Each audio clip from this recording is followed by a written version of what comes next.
I was flipping through the channels and came across one of my favorite movies, Shawshank Redemption. And if you remember from that movie, there's a line in it, get busy living or get busy dying.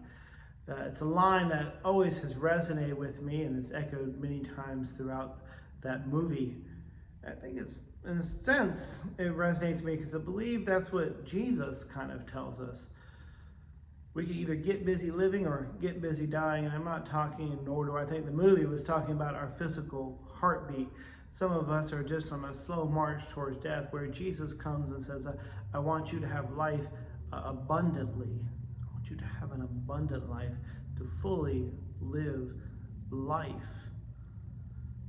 And we have the opportunity to do that. I think that's what Jesus offers. All too often, though, we don't necessarily take him up on that.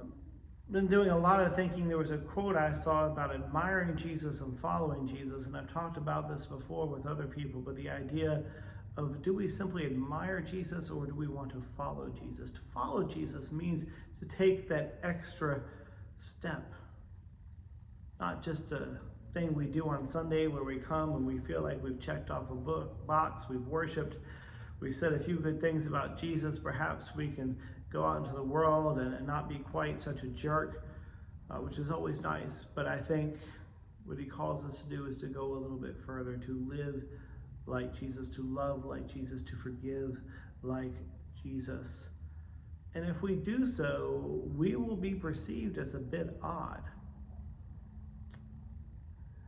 And the world will look at us a little bit differently.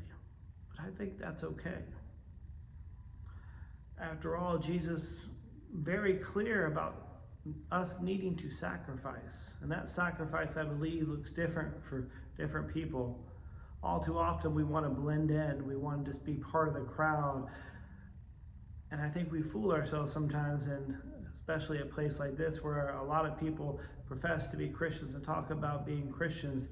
That means we can just blend in and be like everybody else. But I think what Jesus is calling, at least Church of the Ascension at this time, perhaps all of us, is to live differently, to love differently, and to be radically different from what the world offers. The world offers something very different than Jesus offers. Jesus offers us a love that surpasses all understanding.